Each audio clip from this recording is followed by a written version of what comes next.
I love rookies that play a chip on their shoulder, and that is exactly what Chet Holmgren is doing. After missing the entire year after being drafted in 2022 due to injury, Chet Holmgren is one of the most exciting rookies this season. Everyone talks about Victor Wembanyama, but if there is a player who can steal the Rookie of the Year award, it is definitely the Oklahoma City Thunder center. But before we get into that debate, let's take a good look at how Holmgren got into the NBA. Chet was born in Minneapolis, but his basketball life had a rough start.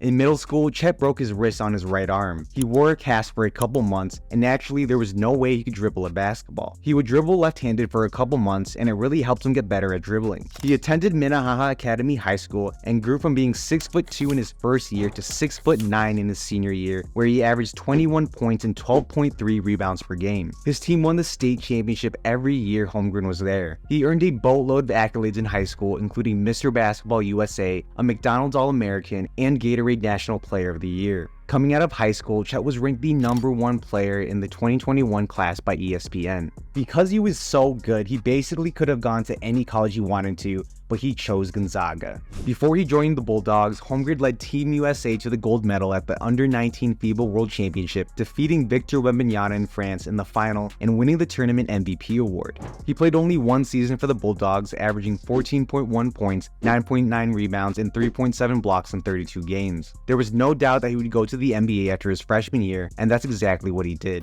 With the second pick in the 2022 NBA Draft, the Oklahoma City Thunder select Chet Holmgren from Gonzaga University.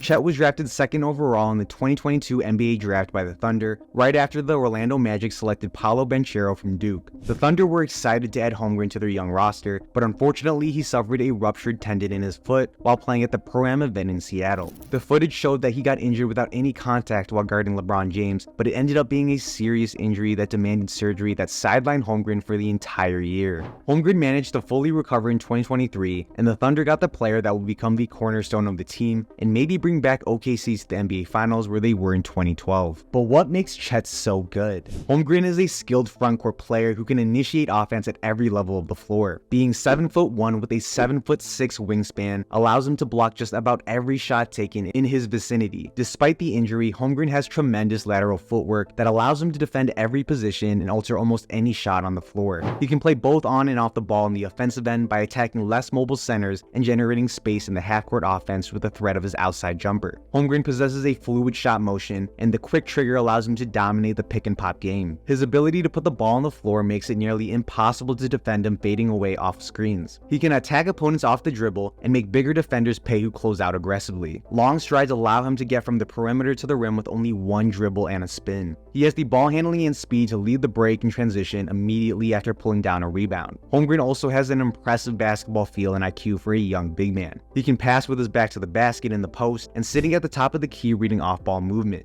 But what about his weaknesses? There are always things everyone can improve on.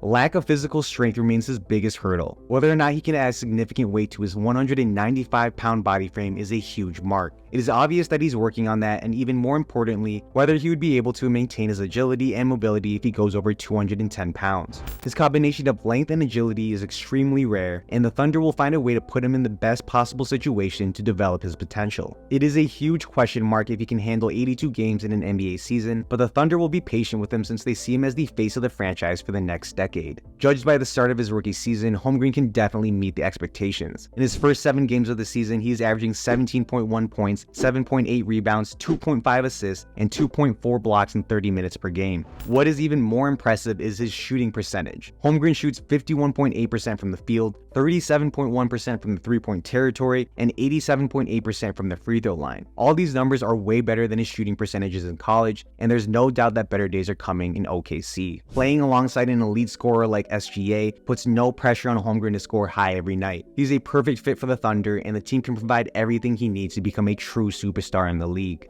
Still, Wembanyama is the rookie who gets all the attention, but Holmgren has an equally impressive start to his NBA career like the Frenchman. They are very similar players, and the rivalry may become the next big one among NBA's centers. Holmgren has already shown he is a special player, and if he can stay injury-free, it will be no surprise if we see him at the All-Star game even in his rookie season. Do you think Chet could win Rookie of the Year? If Wemby and him are both healthy, I can definitely see Wemby winning it just to cement the hype.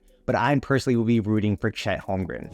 I would love if you can leave a like on this video. Thank you for watching and have an amazing day.